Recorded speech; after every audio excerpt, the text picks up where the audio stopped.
Bani Umayyah adalah kekhalifan kedua yang didirikan setelah wafatnya Nabi Muhammad SAW.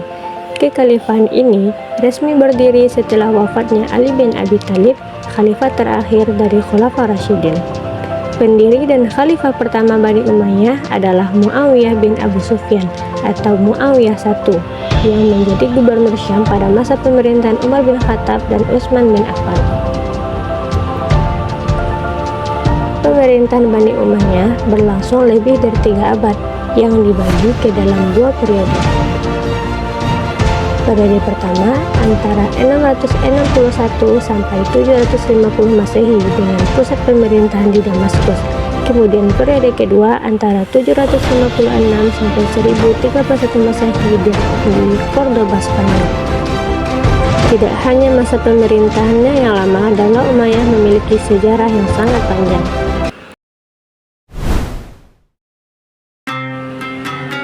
Sejarah lahirnya kekhalifahan Bani Umayyah diawali dengan krisis yang terjadi pada masa pemerintahan Khulafaur Rasyidin. Ketika Khulafaur Rasyidin dipimpin oleh Utsman bin Affan, umat Islam sempat mengalami era paling makmur dan sejahtera. Namun, pada periode kedua kepemimpinannya terjadi perpecahan dan pemberontakan karena jabatan-jabatan strategis di pemerintahan diberikan Utsman kepada keluarganya dari Bani Umayyah. Pada 655 Masehi, sekitar 1.500 orang bahkan datang ke Madinah untuk memprotes kebijakan Utsman. Utsman kemudian dibunuh oleh para demonstran yang menyerbu rumahnya. Pada masa kepemimpinan Khalifah Ali bin Abi Thalib yang berkuasa setelahnya, ia berusaha mengatasi pemberontakan dengan menarik para amir yang sebelumnya diangkat oleh Utsman.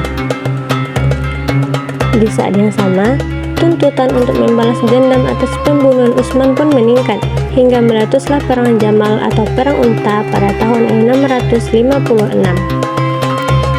Perang ini merupakan pertempuran pertama antara umat Islam. Setelah itu, muncul seruan lain untuk membalas dendam atas kematian Utsman, yaitu dari Muawiyah pertama. Ali memerangi pasukan Muawiyah dalam Perang Siffin. Perang Siffin ini diakhiri dengan tahkim atau penyelesaian perkara yang ternyata tidak menyelesaikan masalah, bahkan menimbulkan perpecahan menjadi 3 golongan politik, yaitu Muawiyah, Syiah, dan Khawarij. Setelah Ali terbunuh oleh salah satu golongan, Khulafaur Rasyidin pun resmi berakhir. Berdirinya dinasti Umayyah dilatar belakangi oleh sebuah peristiwa penting dalam sejarah umat, yaitu Amul Jamaah. Setelah Ali wafat, kepemimpinan sebenarnya sempat dilanjutkan oleh putranya, yaitu Hasan. Namun, setelah beberapa bulan, Hasan mundur dari posisinya demi mendamaikan kaum muslim yang kala itu sedang dilanda beragam fitnah. Dimulai sejak terbunuhnya Utsman bin Affan, Perang Jamal, pertempuran Siffin, terbunuhnya Ali bin Abi Thalib, dan pengkhianatan dari orang-orang Khawarij dan Syiah, Hasan memilih berdamai dengan menyerahkan kepemimpinan pada Muawiyah pertama. Perdamaian antara keduanya inilah yang disebut dengan Amul Jamaah atau Tahun Persatuan. Peristiwa ini ditandai dengan prosesi penyerahan kekuasaan dari Hasan kepada Muawiyah I di Kufah. Dengan demikian dimulailah kekuasaan Bani Umayyah. Bani Umayyah kemudian mengubah pemerintahan yang awalnya demokratis menjadi monarki atau kerajaan.